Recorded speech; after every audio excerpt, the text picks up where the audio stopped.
Muito que bem, senhoras e senhores, eu sou Felipe Noronha, este é o Vim de Santos e hoje o tema é eleição presidencial do Santos Futebol Clube. Tenho recebido diversas mensagens em todas as redes, aqui nos comentários do canal, todas as maneiras possíveis e imagináveis, mensagens sobre Noronha, tem que falar das eleições, Noronha, quem são os candidatos, Noronha, quem você vai votar. Muita calma nessa hora. Minha resposta, porque eu gosto de responder as pessoas que comentam sobre isso, sempre que eu posso, não temos candidatos ainda. Os candidatos na eleição do Santos só são oficializados, as chapas são registradas lá por outubro, novembro, e a eleição é sempre no primeiro ou no segundo final de semana de dezembro, eu não lembro agora, acho que é no primeiro. Enfim, em dezembro.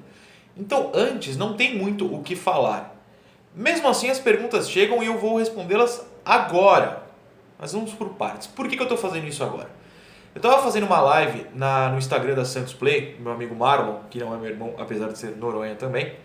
E lá no meio do chat, nos comentários, surgiu um que a gente não respondeu, mas ficou na minha cabeça. Por que vocês fogem do assunto eleições? Isso, eu não fiquei bravo com o cara, mas ficou na minha cabeça por quê? Porque ninguém está fugindo do assunto eleições. É que o assunto eleições ainda não é real para nós, que apenas produzimos conteúdo sobre o clube. Ele não é um assunto palpável ainda. Porque, repito, as chapas são registradas ali em outubro, novembro, tem aquele mês de campanha, que até, por exemplo, tem debates na TV, principalmente nas TVs locais de Santos, da Baixada Santista. Quem sabe agora, é a minha primeira eleição nesse canal aqui, mas já chego lá. Em dezembro a votação. Ou seja, não dá para falar de quem são os candidatos. Não é uma fuga, é só não fazer propaganda. E eu respondo, por quê? Como assim não fazer propaganda? Uma das perguntas que eu recebo é, tá bom, você não quer falar dos candidatos porque eles não existem? Fale dos nomes que já surgem como candidatos, já surgem na boca do povo, ou nos grupos de zap, os caras que já se posicionam para ser candidatos. Por que eu não falo deles também? Porque seria fazer propaganda.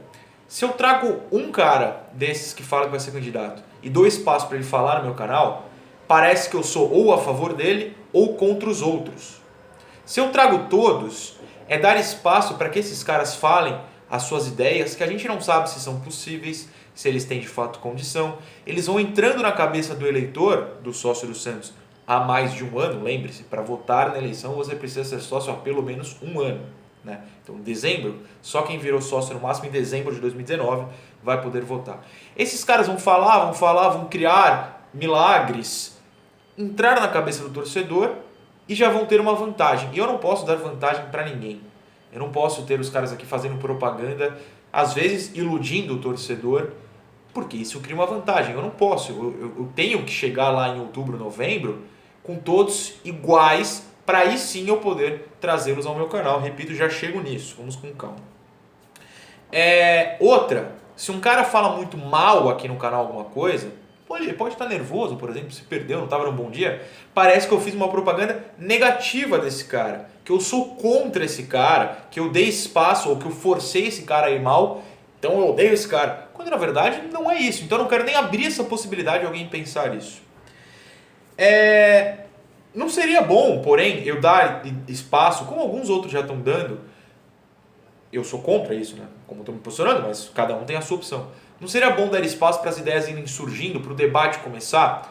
Eu digo que não, porque assim, é muito difícil saber até que ponto eles podem colocar essas ideias em prática. Né? Eu chegar aqui e vou falar, eu sou candidato, eu vou construir um estádio. É verdade? É mentira? Muito provavelmente é mentira, até porque todos eleitos e não eleitos falaram sobre isso nos últimos, 30 anos, pelo menos o período que eu estou vivo, e não tem novo estádio. Né? Tivemos algumas reformas boas, outras reformas ruins na vila, novo estádio não tem. Nunca teve em São Paulo, Diadema, São Caetano, Baixada, Praia Grande, próprio Santos. Não tem. Assim, então é muito difícil dar esse espaço sem a prova de que tais ideias serão realizadas. Eu posso dar um exemplo aqui. O Nabil Krasnodar, sei lá, eu nunca sei o sobrenome dele, é confuso. Foi candidato em 2014, logo depois da Copa do Mundo. Por que isso é importante? Porque o México e a Costa Rica fizeram sua preparação na Vila, Costa Rica, no CT do Santos, o México. E ele prometeu na campanha trazer o Ochoa. Ele não ia trazer o Ochoa. O Ochoa estava na Europa até o ano passado, quando voltou para o México para jogar no América, o qual ele enfrentou o Santos até na Libertadores de 2007, talvez 11 também. Enfim, ele não ia trazer o Ochoa. Mas esse cara aproveitou a vibe Copa do Mundo, digamos assim, para fazer uma propaganda enganosa. Então, assim, é muito difícil eu chegar agora e eu posso dar espaço para um cara, ele falar qual é o assunto do momento, Corona, e fazer uma super proposta. Eu tenho a solução, estou dando um exemplo exagerado, para o futebol voltar. E pode ser mentira. Eu não quero me arriscar a dar esse espaço para promessas que eu não sei se poderão ser colocadas em prática. É muito arriscado, é uma linha muito arriscada. É muito difícil, quase impossível, para que eu me mantenha neutro nessa situação. Todo mundo vai ter uma interpretação diferente do que eu estou fazendo e eu vou deixar de ser neutro, mesmo não deixando, entende? Na visão de vocês mesmo. Vocês vão achar que eu tenho um favorito, um cara que eu não gosto, quando não é o caso. Eu quero e preciso me manter neutro para quando chegar as eleições eu deixar claro que não fiz campanha para ninguém, porque não posso fazer campanha para ninguém. Inclusive já respondi uma outra pergunta. Estarei em alguma chapa? Não. Só se, sei lá, Jesus desse aqui falar: sou santista, Noronha, e quero você na minha chapa. Aí eu penso no caso. Sem isso, não estarei em chapa. Tratarei todas da mesma maneira, todas iguais, todas igualitariamente. Uma vai ter meu voto, porque eu sou sócio e voto. Mas não vou revelar aqui, pelo menos não antes, para não fazer a cabeça de ninguém. Acho injusto. Ou seja, estou neutro, que é o jeito certo para mim. É o jeito certo para quem tem canal, para quem é setorista, porque a gente acaba influenciando pessoas e eu não quero fazer isso. Eu quero que todos tenham o seu próprio pensamento, o seu gosto na hora de votar. Aí perguntam, eu vejo alguém como o candidato ideal? Minha resposta não, porque é impossível saber, como eu digo, o que de fato ele vai conseguir colocar como realidade. Muitas campanhas são, isso em política e não só no futebol, muitas campanhas são feitas com coisas surreais, mas que são tão necessárias, caso deem certo, que a gente cai no papo e aí nunca são realizados. Em futebol está cheio. Eu posso prometer contratação, novo estádio, zerar as dívidas, a volta de um técnico que eu goste, ser eleito por isso e chegar na hora eu descubro que eu não tenho como zerar a dívida, não tenho dinheiro para construir um estádio, o técnico que eu prometi não vai voltar e eu não tenho grandes reforços. Ou seja, prometer é fácil, realizar só dá para saber quando você está lá dentro e você tem acesso a todas as contas, todas as situações, as pessoas em volta. É muito difícil saber disso antes, não tem como, então não dá para falar. Eu recebi um comentário no vídeo de sexta-feira, no vídeo de quinta-feira, um vídeo recente, enfim, esse está indo ao ar no sábado, que dizia o seguinte, não vou falar claro quem foi, respeito o meu espectador. Fora Pérez, precisamos de um empresário. O Pérez é um empresário. Modesto Roma é empresário. Laor, empresário. Odílio Rodrigues, empresário. Samir Abdulhak, empresário. Marcelo Teixeira, empresário. Todos esses são empresários. Isso me mostrou, não acho que o comentário foi feito na maldade, foi feito na inocência, na verdade. O torcedor não tem noção de quem está no poder do clube dele. São todos empresários. Todos são empresários.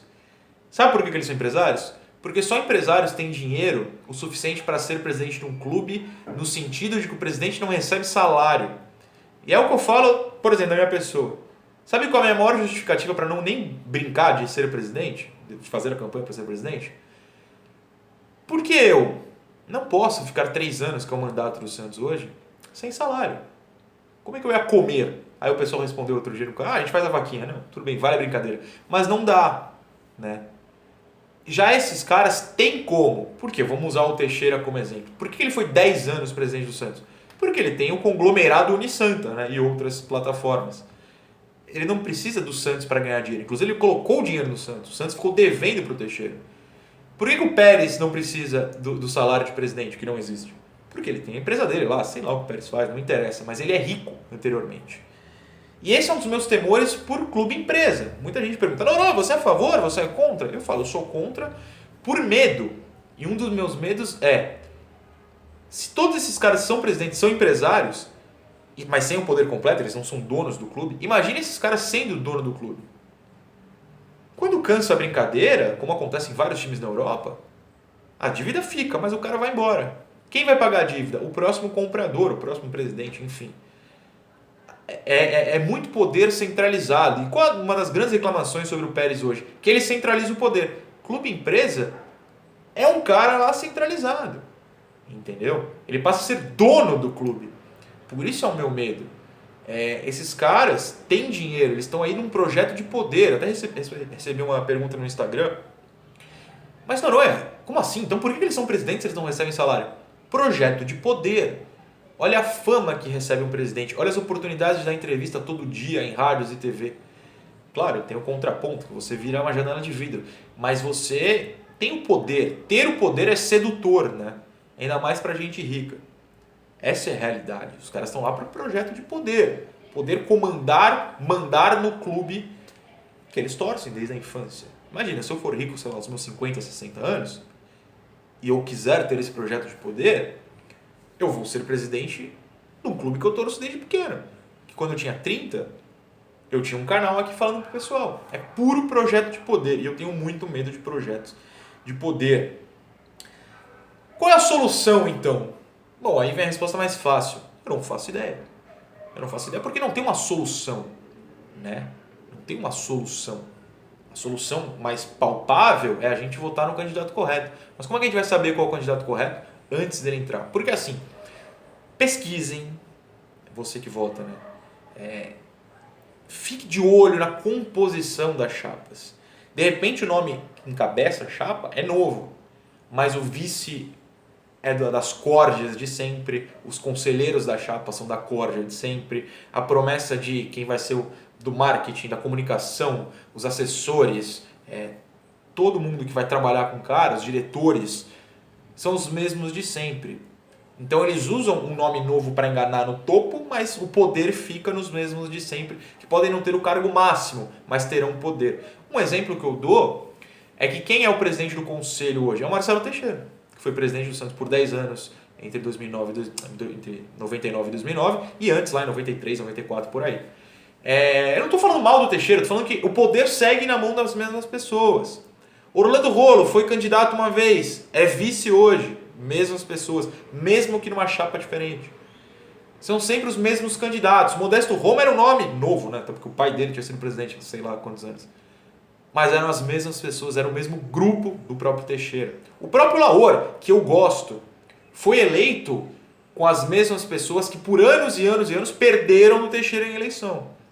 E aí quando cansamos o Teixeira, o trabalho dele passou a ser muito ruim, não valia mais a pena ele ter o poder completo por 10 anos, a gente tirou o cara por qualquer um que aparecia. Calhou de ser o Laor. Não foi nem pelo projeto do Laor, até porque eram as mesmas pessoas envolvidas. Então assim, é muito difícil, eu imploro que vocês pesquisem, eu vou ajudar nisso. E aí respondendo o que eu falei no começo do vídeo, quero trazer todos os candidatos aqui, mas eu preciso ter os candidatos oficializados. Eu não posso colocar aqui um pré-candidato para se promover antes de ser de fato um candidato. Eu quero mostrar quem está no entorno, fazer perguntas difíceis mesmo, porque eu não vou ter ligação com ninguém. Então eu vou ter a liberdade de perguntar o que eu bem entender e o cara que responda, o cara que se vire. Tem que colocar pressão nesses caras, sim. Eu já vejo algumas formações de chapa, inclusive com pessoas que eu conheço, e falo: pra que você está se metendo nisso? As mesmas pessoas de sempre. Ah, mas mudou. Ah, mas dessa vez é diferente. Não é. É um projeto de poder. E a gente tem que dar o poder na mão de alguém que seja sério. E é impossível saber isso em junho, numa eleição que está programada para dezembro, mas vai saber. Porque apesar de muitos negarem, há uma pandemia. Eu, por exemplo, não quero sair, ir até a Vila ou a Federação Paulista, já que eu moro em São Paulo, votar, porque eu não quero pegar transporte público. Vai ter voto online? Não sei, porque a maioria dessas pessoas que estão no poder são contra, porque aumentar o voto, colocar o voto à distância, dilui os votos, tira daquela concentração de santistas de cidade, a mesma corda de sempre. É diluído, e aí aumenta a chance de derrota de quem já está no poder, de qualquer um que esteja no poder. Desde o Teixeira, passando por Laor, Modesto e Pérez. Isso vai diluir. E é por isso que muitos têm medo do voto à distância. Eu sou a favor, porque eu não estou um projeto de poder. Eu quero um poder a nós, torcedores. Enfim, eu tentei responder a maioria das perguntas que são possíveis de ser respondidas no momento. Se vocês tiverem mais alguma, coloca aqui nos comentários, enfim, eu vou tentando juntar para responder no próximo vídeo. No momento, essa é a realidade. Não é fuga de eleições. Pelo contrário, é ficar de olho e só externar aqui no canal o que vale a pena ser externado. Não dá espaço para aventureiros, para quem tem projeto de poder. O poder é nosso, da torcida. A gente que tem que cobrar lá o tempo inteiro. Certo? Eu espero que tenha ajudado de alguma maneira. Não fiquem bravos se eu ofendi alguém, espero não ter ofendido. Mas qualquer coisa me contem aí que a gente conversa. Beijos.